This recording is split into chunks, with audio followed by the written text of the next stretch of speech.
ஆகாஷவாணி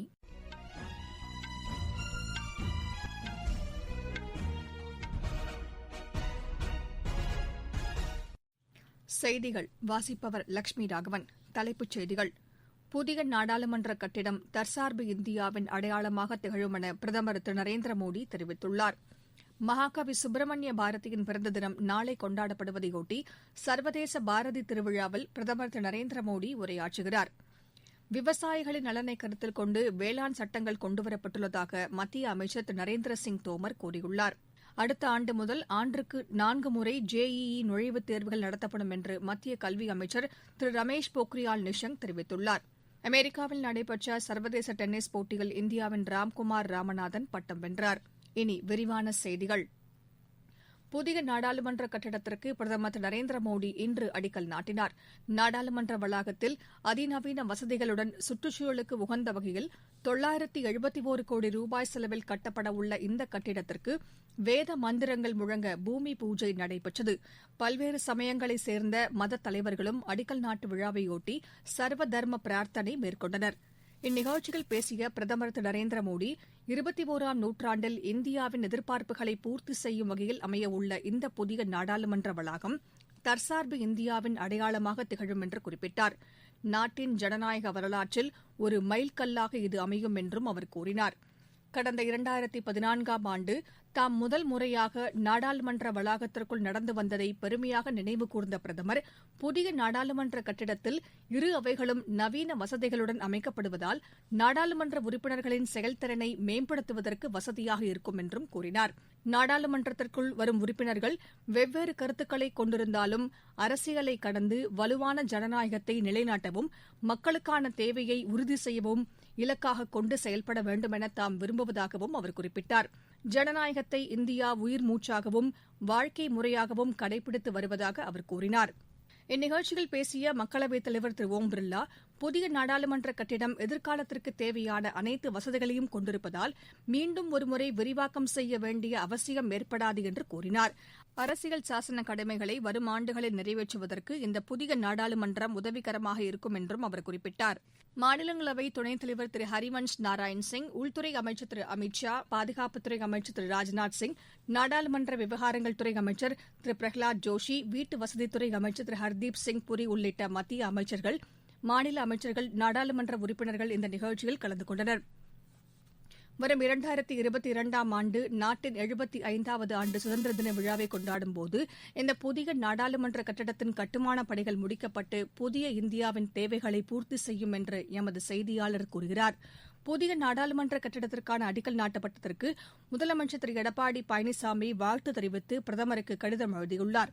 பிரதமர் திரு நரேந்திர மோடிக்கு முதலமைச்சர் இன்று அனுப்பியுள்ள கடிதத்தில், புதிய நாடாளுமன்ற கட்டிடம் சுதந்திர இந்தியாவின் அடையாள சின்னமாக திகழும் என்று தமிழக மக்கள் சார்பில் தமது வாழ்த்துக்களை தெரிவித்துக் கொள்வதாகவும் குறிப்பிட்டுள்ளார். இந்திய நாடாளுமன்ற வரலாற்றில் இந்த நிகழ்வு புதிய மைல்கல் என குடியரசு துணைத் தலைவர் திரு வெங்கையா நாயுடு தெரிவித்துள்ளார். டுவிட்டரில் நாடாளுமன்ற புதிய கட்டிடத்திற்கு அடிக்கல் நாட்டப்பட்டதற்கு அவர் வரவேற்பு தெரிவித்துள்ளார். 21ஆம் நூற்றாண்டின் எண்ணங்களுக்கு ஏற்ற வகையிலும் நமது பாரம்பரியத்தின் சின்னமாகவும் இந்த கட்டிடம் திகழும் என்று குடியரசு துணைத் தலைவர் தெரிவித்துள்ளார். மகாகவி சுப்பிரமணிய பாரதியின் பிறந்த தினம் நாளை கொண்டாடப்படுவதையொட்டி சர்வதேச பாரதி திருவிழாவில் பிரதமர் திரு நரேந்திர மோடி காணொலி காட்சி வாயிலாக உரையாற்றுகிறார்.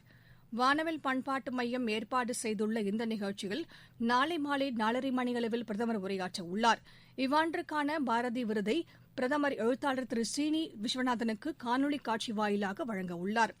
மாநில தமிழாட்சி மொழி மற்றும் பண்பாட்டுத்துறை அமைச்சர் திரு கே பாண்டியராஜனும் இவ்விழாவில் உரையாற்றுகிறார். விவசாயிகளின் நலனை கருத்தில் கொண்டு வேளாண் சட்டங்கள் கொண்டுவரப்பட்டுள்ளதாக மத்திய வேளாண் அமைச்சர் திரு நரேந்திர சிங் தோமர் தெரிவித்துள்ளார். புதுதில்லியில் செய்தியாளர்களிடம் பேசிய அவர், நாட்டின் எந்த பகுதியிலும் விவசாயிகள் தங்கள் விளைபொருட்களை விற்பனை செய்ய ஏதுவாக புதிய சட்டம் கொண்டுவரப்பட்டுள்ளதாக தெரிவித்தார். குறைந்தபட்ச ஆதரவு விலையும் மண்டி முறையும் தொடர்ந்து செயல்பாட்டில் இருக்கும் என்றும் அவர் கூறினார். இச்சட்டங்கள் குறித்து விவசாயிகளின் எந்தவொரு கோரிக்கையையும் பேச்சுவார்த்தை மூலம் தீர்த்துக் கொள்ள அரசு தயாராக உள்ளதாகவும் அமைச்சர் தெரிவித்தார். நாட்டில் சிறு குறு மற்றும் நடுத்தர தொழில் நிறுவனங்களின் செயல்பாடுகள் திருப்தி அளிப்பதாக நிதியமைச்சர் திருமதி நிர்மலா சீதாராமன் தெரிவித்துள்ளார். இத்துறையின் செயல்பாடுகள் குறித்து அமைச்சர் இன்று ஆய்வு மேற்கொண்டார். இதில் சுயசார்பு இந்தியா இயக்கத்தின் கீழ் அறிவிக்கப்பட்ட நிதியுதவிகள் இந்நிறுவனங்களுக்கு முறையாக கொண்டு சேர்க்கப்பட்டுள்ளதற்கு அமைச்சர் திருப்தி தெரிவித்தார். நீங்கள் கேட்டுக் கொண்டிருப்பது ஆகாஷவாணியின் செய்தி அறிக்கை. கோவிட்-19ற்கு எதிரான போரில் நமக்கான 3 கவசங்கள். முகக்கவசம் அணிவோம், தனிநபர் இடைவெளியை கடைபிடிப்போம், கை மற்றும் முக சுத்தம் பராமரிப்போம். 2021ஆம் ஆண்டு முதல் ஆண்டுக்கு 4 முறை JEE நுழைவுத் தேர்வுகள் நடத்தப்படும் என மத்திய கல்வித்துறை அமைச்சர் திரு ரமேஷ் பொக்ரியால் நிஷாங்க் தெரிவித்துள்ளார். புதுதில்லியில் போட்டித் தேர்வுகள் குறித்த நிகழ்ச்சி ஒன்றில் ஆசிரியர்கள், பெற்றோர்கள் மற்றும் மாணவர்களுடன் காணொலி காட்சி வாயிலாக அமைச்சர் இன்று கலந்துரையாடினார். புதிய கல்விக் கொள்கைக்கான தூதுவர்களாக மாணவர்கள் திகழ வேண்டும் என்று அவர் கேட்டுக் கொண்டார். சிறந்த முறையில் இந்த கொள்கையை அமல்படுத்துவதற்கு பெற்றோர்களும் மாணவர்களும் உதவ வேண்டும் என்று அவர் வலியுறுத்தினார். மாணவர்களின் பாதுகாப்பை உறுதி செய்து இந்த ஆண்டு நீட் மற்றும் JEE தேர்வுகள் நடத்தப்பட்டதாக அமைச்சர் தெரிவித்தார். சர்வதேச மனித உரிமைகள் தினம் இன்று கடைபிடிக்கப்பட்டது. இந்நாளையொட்டி நாடெங்கிலும் பல்வேறு விழிப்புணர்வு நிகழ்ச்சிகள் நடைபெற்றன. தமிழக ஆளுநர் திரு பன்வாரிலால் புரோஹித் விடுத்துள்ள செய்தியில், மனித உரிமைகளை நிலைநிறுத்தவும், மனித மாண்புகளை போற்றி அமைதியையும் நல்லிணக்கத்தையும் நிலைநாட்டவும் நாம் அனைவரும் இந்நாளில் உறுதியேற்போம் என்று குறிப்பிட்டுள்ளார். புதுதில்லியில் இன்று நடைபெற்ற தேசிய மனித உரிமைகள் தினத்தில் காணொலி காட்சி மூலம் கலந்து கொண்ட மத்திய உள்துறை இணையமைச்சர் திரு நித்யானந்த் ராய், பெண்கள் மற்றும் குழந்தைகளின் உரிமைகள் மற்றும் அதிகாரத்தை பெற்றுத் தருவதற்கு மத்திய அரசு பல்வேறு திட்டங்களை செயல்படுத்தி வருவதாக தெரிவித்தார். ஏழை எளிய மக்களுக்கு பிரதமரின் உஜ்வாலா திட்டத்தின் கீழ் விலையில்லா எரிவாயு இணைப்புகள் வழங்கப்பட்டுள்ளதாக தெரிவித்தார். பெண் குழந்தைகள் கல்வி பெறுவதற்கும் அவர்களின் அதிகாரத்தை உறுதி செய்யவும் பெண் குழந்தைகளை காப்போம், பெண் குழந்தைகளை கற்பிப்போம் என்ற திட்டம் கொண்டுவரப்பட்டுள்ளதாகவும், பிரதமரின் ஏழைகள் நலத்திட்டத்தின் மூலம் அவர்களின் வாழ்வாதாரம் உறுதி செய்யப்பட்டுள்ளதாகவும் கூறிய திரு நித்யானந்த் ராய், கோவிட் பெருந்தொற்று காலத்தில் ஏழை எளிய மக்களுக்கு அனைத்து உதவிகளையும் அரசு செய்து கொடுத்துள்ளதாகவும் தெரிவித்தார். நடப்பாண்டு ஹஜ் புனித பயணத்திற்கான விண்ணப்பங்களை அளிப்பதற்கான கடைசி தேதி ஜனவரி 10ஆம் தேதி வரை நீட்டிக்கப்பட்டுள்ளதாக மத்திய சிறுபான்மையினர் விவகாரங்கள் துறை அமைச்சர் திரு முக்தர் அப்பாஸ் நக்வி தெரிவித்துள்ளார். இன்று புதுதில்லியில் மும்பை ஹஜ் இல்லத்தில் செய்தியாளர்களிடம் பேசிய அவர், ஹஜ் பயணி புறப்படும் இடத்தை பொறுத்து பயணத்திற்கான செலவு மதிப்பிடப்படுவதாகவும் தெரிவித்தார். கேரளா உள்ளாட்சித் தேர்தல் 2ஆம் கட்ட வாக்குப்பதிவில் 72%க்கும் அதிகமான வாக்குகள் பதிவாகியுள்ளது. இன்றைய வாக்குப்பதிவின்போது எர்ணாகுளம், கோட்டயம், திருச்சூர், பாலக்கோடு, வயநாடு ஆகிய மாவட்டங்களில் இன்று வாக்குப்பதிவு நடைபெற்றது. ஜம்மு காஷ்மீர் யூனியன் பிரதேசத்தில் மாவட்ட வளர்ச்சி கவுன்சில் 5ஆம் கட்ட தேர்தலில் 43%க்கும் அதிகமான வாக்குகள் பதிவாகியுள்ளதாக தகவல்கள் தெரிவிக்கின்றன. நாடு முழுவதும் கோவிட்-19 தொற்றை கண்டறிவதற்கான பரிசோதனைகள் 15 கோடியை தாண்டியுள்ளதாக மத்திய அரசு கூறியுள்ளது.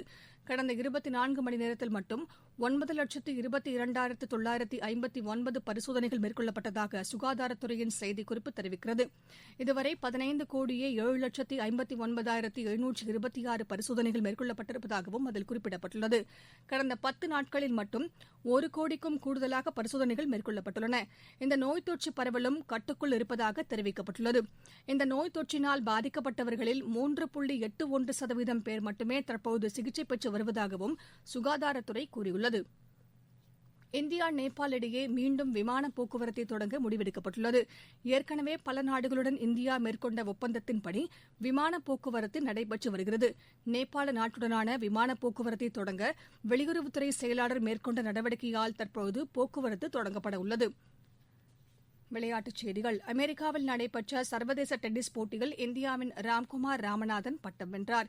இறுதியாட்டத்தில் அவர் 7-5, 4-6, 10-8 என்ற செட் கணக்கில் அமெரிக்காவின் ரோட்ரி குட்ஸை வென்றார்.